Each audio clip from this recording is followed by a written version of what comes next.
talk about, which is how I used to have no money. And the best place, in my opinion, if you have no money, that where you can live for not a lot of money, be close to Europe, be in a good time zone, and not need to struggle with visas, is Batumi. Because you can have a decent life for $1,500 a month. And I feel like any guy that wants to make more money and be in a pretty good environment for the money that they make, to make more money and build himself up is definitely a decent place. Because you can live for a good cost, like I mean Belize as well, a bit more expensive than Batumi, but similar. And so my story about how it was when I was there at the time was quite interesting as well. So Georgia generally is super cool. Like it's Dubai time zone. You're like ahead of Europe. You're like 3 hours ahead of European time zone in winter. It's gonna be 4 hours or. It's 2 hours in 2 hours in summer. And 3 hours in winter. Exactly. So you're ahead. You're close to Europe. You have low living costs. Yeah.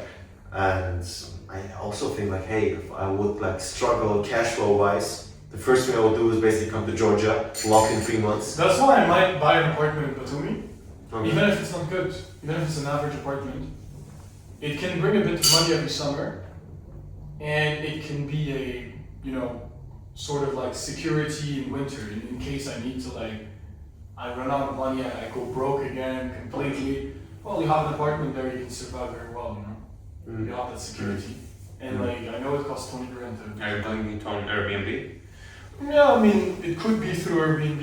Yeah. I know some guys that did that, and they told me they bought an apartment at Orby for $20,000, and they made $5,000 a summer.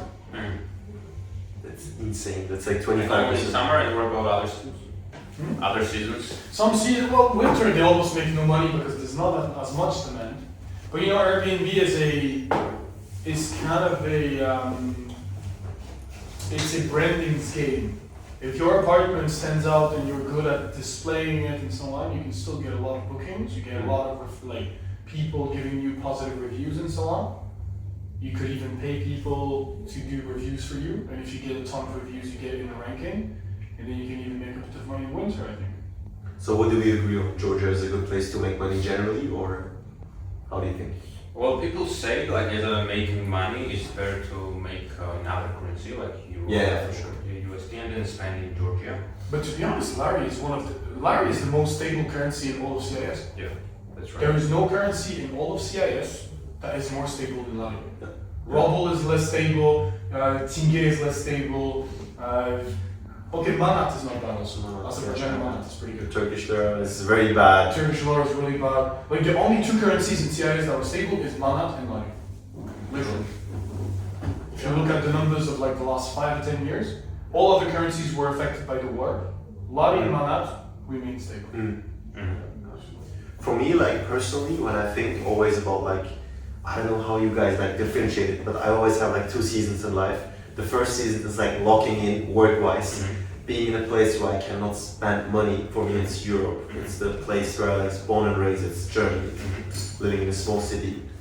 So last year we've basically been traveling 10 months non-stop, and after I always usually tend to go there, just lock in. You're 1 month completely alone. You have your office. You cannot go out because you just work all the day. No distractions. You can just go to the gym. That's the maximum activity you do, and you basically do these recovery months. That's why I usually go there. But when I see Georgia now, I'm like, hey, Georgia is a good place to do that as well. Yeah, because the thing that you have, which is a big issue, is you're with family. Being with family is kind of it's a love-hate relationship for me. I love my family, but unfortunately, it has a pressure on you. It has an influence on your motivation, on your management of your time, of your everything. But yes, you don't pay for housing, food, and so on. Yeah. But you pay with something else, which is either your time, your energy, Which is more focus. Yeah. So you basically end up being break-even at the end in most cases. Whereas in Georgia, you can get a really good apartment for less than 500 euro per month, and you can lock in very, very well. No distraction. Exactly. Low things to spend money on. Because realistically, Georgia is great for that. You can do some really good things and not have to spend crazy money. Like in Kazakhstan, where in Kazakhstan cost of living is cheap, but it's extremely easy To spend money. to spend a lot of money if you also want to. Because there are a lot of really good places to spend money, and there's a lot of money there. Okay. And as an overall, I would say Georgia has a good score when it comes to that metric. And some people take houses, and like for example, I have some friends who rented a villa, 500 square meters. They're paying around 4,000 to 5,000 euro per month. Okay. Here? In I forgot the name, but not very far from Vaque. In Vaque, but like the area of Vaque, which is a bit away, very chill. It's famous for being colder than the rest of Tbilisi. And they explained to me that in summer a lot of people go there because they escape the heat of the rest of the city. So it's like on hills. Yes. And basically, they have crazy focus. They don't need to pay for office because they have their own office inside their villa. So it covers their rent, their office rent, and at the same time they have a huge space for them and they can just manage everything. And they make very good money with e-commerce, so obviously it's perfect for them to do that. And I feel like, in every level, even when you make millions, you can optimize very well having your own space in a place like that over being in other places where... So they're like Georgian as well, or? No, it's the guys I told you about who are... They're originally from the UK. Yeah. But one of them is like partly Georgian, partly Russian. Okay. He was born in Latvia. Okay. And the other one is, he's from the UK, but his family is Kosovo, from Kosovo. So it's basically pretty nice because, there's many opportunities in the city here for that specifically. And no, Georgia's good because it attracts a lot of people from all over the world who want to be here and work and focus on their business growth. There's a good community in general among locals, among expats. It's quite nice. It's a bit more open, also in mobility. You can travel easily to a bunch of places. Yeah.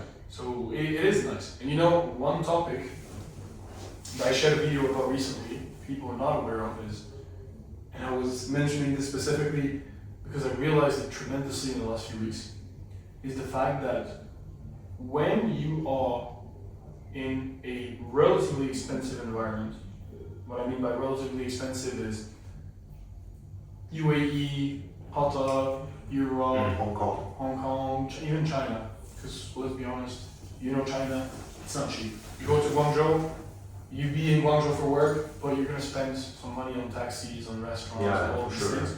Individually, it's not expensive, expense by expense. But if you summarize everything you spend, you can I've spent more money in Shenzhen in 1 month than in most places, to be honest. Yeah.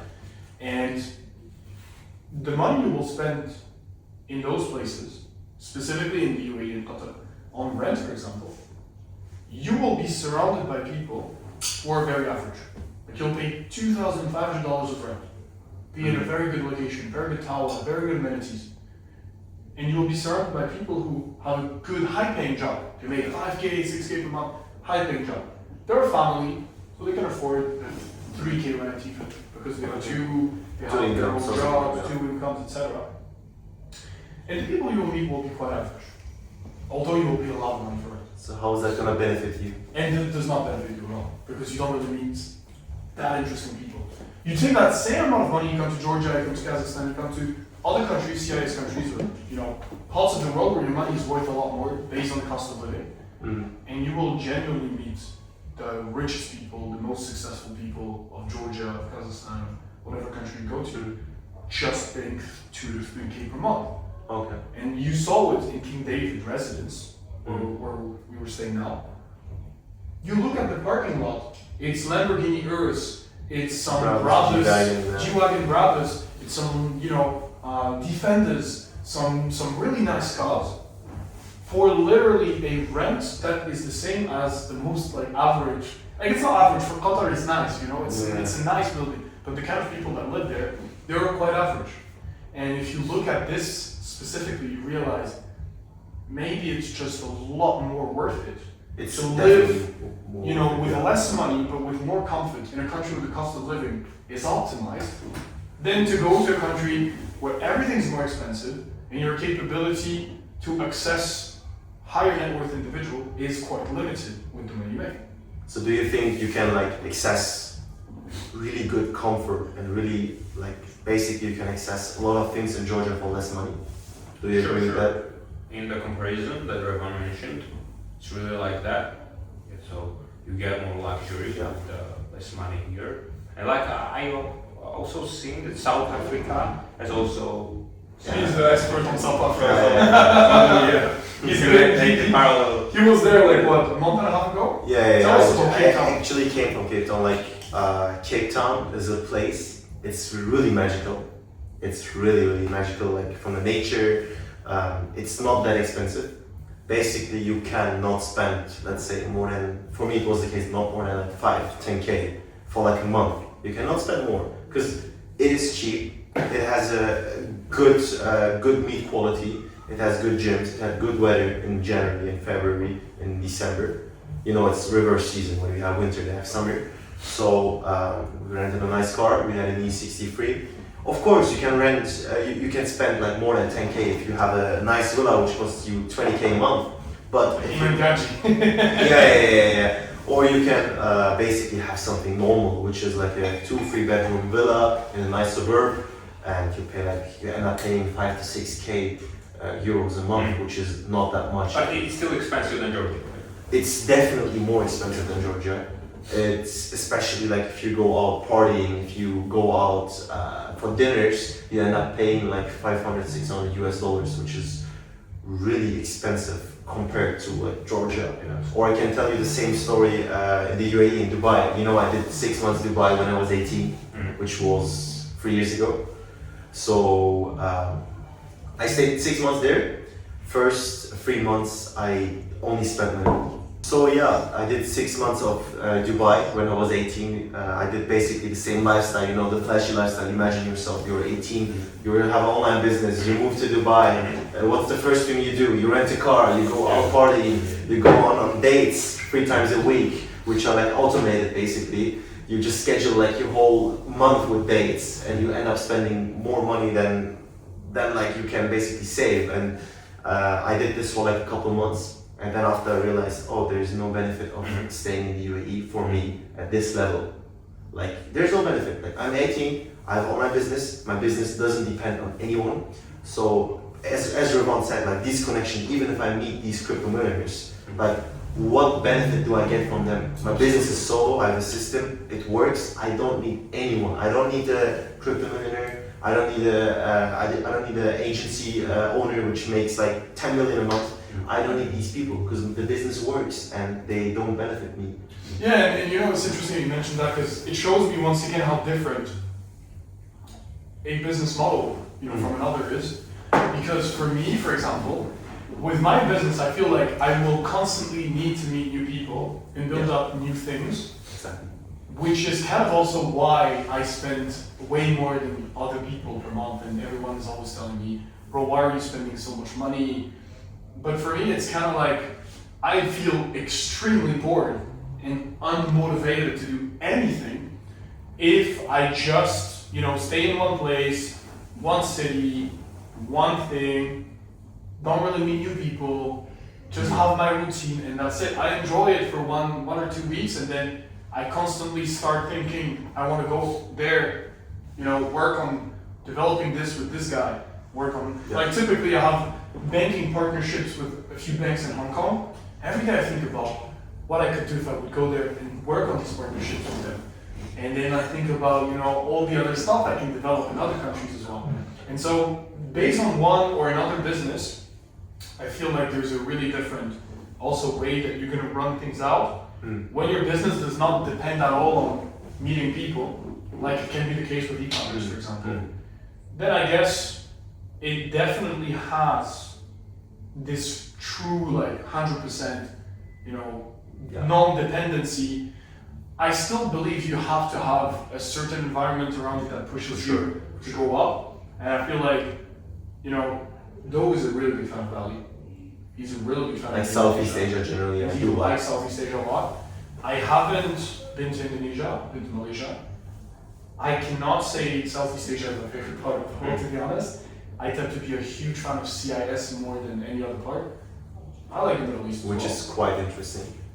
I'll explain a bit more on that a bit later, but for me, Southeast Asia is kind of like you meet good people there, but at the same time, at some point, if you start making money, you don't want to be learning from these people. You want to be learning from people who accomplish way more, and you want to kind of figure out what was their way to success. That's something I try to do with my friends in Kazakhstan whose family, runs really big businesses, or who are very big politicians. And I asked them, how did your father make it? What did he actually do to become this super high-rank politician? Because most people have the wrong ideas. They think politicians in CIS countries, just when they're, snapping fingers, because they thought after USSR everyone became politicians. But realistically, these guys went through hard times as well. For a lot of them, they were self-made. Unlike what people may think, there's no old money in CIS, because during USSR, wealth was taken away a lot by government. So a lot of families that were very big families today, they were 3-generation rich max in CIS countries. Yeah. Correct me if I'm wrong, by the way. But I think that's the same in Georgia. Yeah, 3, 2, 3. Yeah. 3, 4 3, generation. 3, right. And so either it's their great-grandfather, or it's their grandfather, or it's their parents that built it up. So it's interesting to ask, what did they actually do to get there? And when you actually listen to these stories, you realize it's very different from the online space. Yeah, definitely. They developed certain abilities or skills that nobody will ever teach you in online space. And for me, it's so interesting that I cannot see myself just staying within my own space. I kind of have this, natural attraction for going towards other businesses in the future as well, because I tend to think that I see how these people develop their things, and they had none of the things we have now. They had none of the, ease that we have now to make money, and still they made their way through it, and still they managed to, make that first connection that they then use to meet the right people and make the right business. Yeah, making money now is quite easy. Like And I really get very inspired from it, because I think, man, we have so much potential, and we limit ourselves to staying within our own sphere of business, where yes, some people make decent money, but they don't make the kind of money these guys make. Certainly not.